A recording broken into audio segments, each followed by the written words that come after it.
So I just want to talk to you guys quickly about routes data. So I know a number of the organisations in here, routes is relevant, and it's also a new bit of functionality that we've built. So just to clarify, when we're talking about routes data, we're not just talking about a map, we're talking about a curated opportunity. So we're talking about the opportunity for a route, not just the A to B, where you're trying to go. So within the route specification, we're talking about things like the name of the route, who provided that route, a description of it, what it's all about, where are you going, what are you doing, activities that can happen on that route. Is this a cycling route? Is it for walking? Is it for running? Is it for horse riding? What's available, what can you do, what can't you do? The distance of it, obviously the metric as well as the number.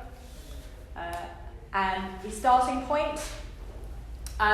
If a route is not a circular route, so ending where you started, then you also have to include an endpoint for that route, as well as the map or a geopath for that route so people know exactly where they're going.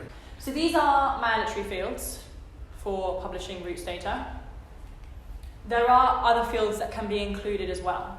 So this is a list of fields that are recommended, and we also have a list of what's optional. When I say it's recommended or it's optional, I mean against the open access standards. So in order for it to be compliant with the open access standards, these are not mandatory fields, apart from those ones here.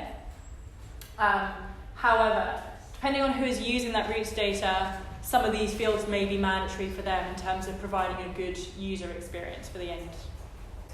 So what we've said here is these are recommended according to the open access standards, but we appreciate that not everyone will have this data and won't be able to collect this data.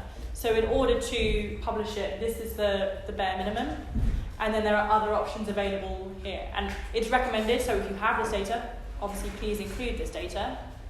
But if you don't, then there's only so much certain organisations can publish against these things, and sometimes it's not relevant for what you're doing.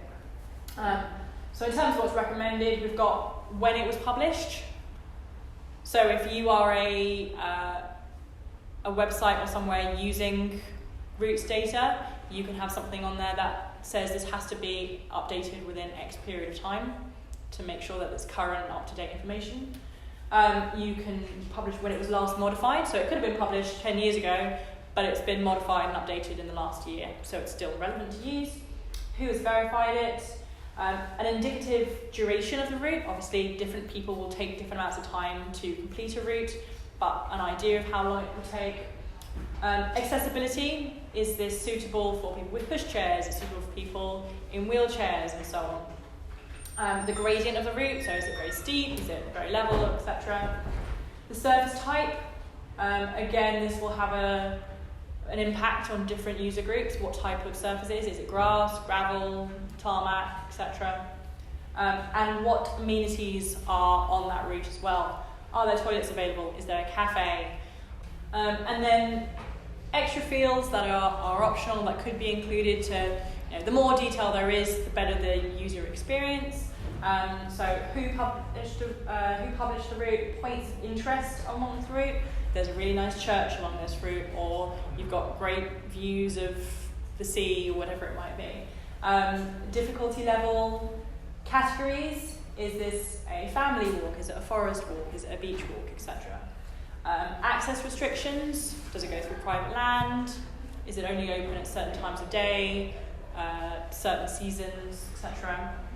Suggested equipment, can you do it in high heels, do you need walking boots, should you be taking extra layers in case the weather suddenly changes.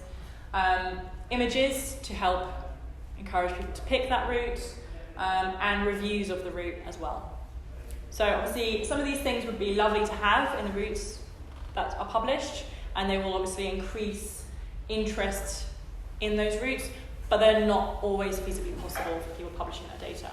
So we have to draw a balance and a line between what's required, optional, and recommended. But as a data user, you might say, in order to provide a good user experience, I have to have these fields.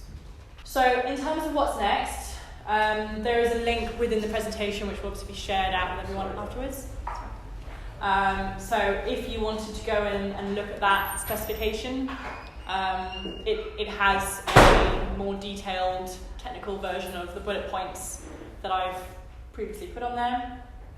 The final specification of the routes is in mid-November, and we've got a few organisations who are implementing it at the moment or about to implement it. So Explore Kent is part of Kent Sport, Sustrans, National Trust, and Canal and River Trust are planning to implement the specification as well. So these organisations will be the first ones implementing it.